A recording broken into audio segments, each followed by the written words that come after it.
Radhe Radhe everyone, my Pacific wall में आप सभी का स्वागत है। फ्रेंड्स, आज की वीडियो में मैं आपको बासोड़े की कथा सुनाऊंगी। तो देखिए, बासोड़ा कुछ लोग होली के बाद जो सोमवार आता है उस दिन बासोड़ा पूजते हैं और कुछ लोग सप्तमी को बासोड़ा पूजते हैं, जिसको शीतला सप्तमी कहा जाता है। बासोड़े के दिन शीतला माता की पूजा की जाती है। शीतला माता को बासी भोजन चढ़ाया जाता है तथा स्वयं भी बासी भोजन ही ग्रहण किया जाता है। बासोड़े के दिन चूल्हा नहीं जलाया जाता है। तो चलिए अब मैं आपको बासोड़े की व्रत कथा सुनाती हूँ। व्रत कथा शुरू करते हैं। एक बार एक गांव में एक बुढ़िया रहती थी। वह शीतला माता की भगत थी। बासोड़े के दिन शीतला माता का पूजन करती थी और शीतला माता को बासी भोग चढ़ाती थी। बासोड़े के दिन वो बुढ़िया खुद भी ठंडा भोजन ही खाती थी।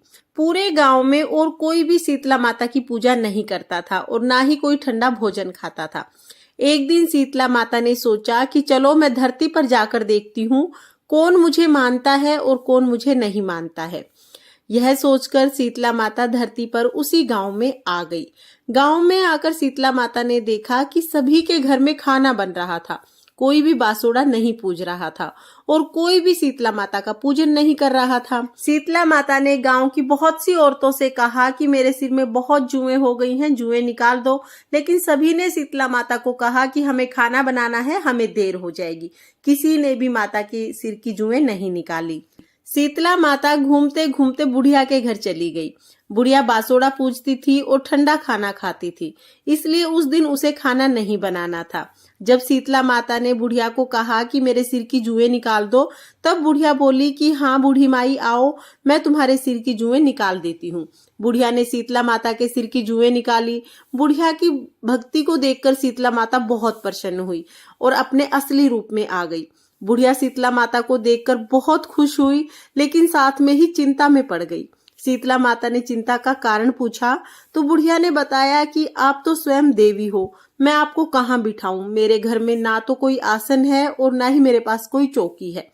तब शीतला माता बुढ़िया के घर के अंदर गई। घर के अंदर एक गधा खड़ा हुआ था। शीतला माता जाकर गधे पर बैठ गई। एक हाथ में झाड़ू लिया और दूसरे हाथ में कलश ली और बुढ़िया के घर का सारा दलिद्दर कलश में भरकर ले गई। साथ ही बुढ़िया को बहुत सारा अन्न धन देकर चली गई। शीतला माता क्योंकि गांव वालों पर बहुत ज्यादा क्रोधित थी, इसलिए शीतला माता के प्रकोप से पूरे गांव में आग लग गई। पूरा गांव जल गया, परंतु बुढ़िया की झोपड़ी नहीं जली। जब राजा को इस बात का पता चला तो राजा ने बुढ़िया को बुलाया और उससे उसके घर के ना जलने का कारण पूछा। तब बुढ़िया ने बताया कि मैं शीतला माता की पूजा करती हूँ। बासोड़े के दिन शीतला माता को बासी भोग लगाती हूँ और स्वयं भी बासी खाना खाती हूँ, इसलिए शीतला माता की कृपा से मेरे घर में आग नहीं लगी। गांव में कोई भी बासोड़ा नहीं पूजता है और शीतला माता को नहीं मानता है, इसलिए सभी के घर जल गए। राजा ने सारे गांव में ढिंडोरा पिटवा दिया कि आगे से सभी शीतला माता का पूजन करें, सभी बासोड़े के दिन ठंडा खाना खाएं। इस तरह से सारे गांव में शीतला माता का पूजन होने लगा। सभी शीतला माता को मानने लगे। हे शीतला माता, जैसे आपने बुढ़िया पर कृपा की, वैसे ही इस कहानी को कहते सुनते हुकारा भरते सब पर कृपा करना और सबको अन्न धन और निरोगी काया देना। ये थी शीतला माता की कथा। इसके बाद हम एक गणेश जी की कथा जरूर सुनेंगे। गणेश जी की कथा का वीडियो आपको चैनल पर मिल जाएगा, उसका लिंक मैं आपको डिस्क्रिप्शन में दे दूंगी, आप उसे भी एक बार जरूर सुन लेना। फ्रेंड्स, बासोड़े से रिलेटेड सभी वीडियो चैनल पर आ चुके हैं, सभी का लिंक आपको डिस्क्रिप्शन में मिल जाएगा, उनको भी आप एक बार जरूर देखना, जिससे कि आपको बासोड़े की पूजा सामग्री और पूजा विधि के विषय में पूरी जानकारी मिलेगी। देखने के लिए बहुत बहुत धन्यवाद। जय शीतला माता। राधे राधे।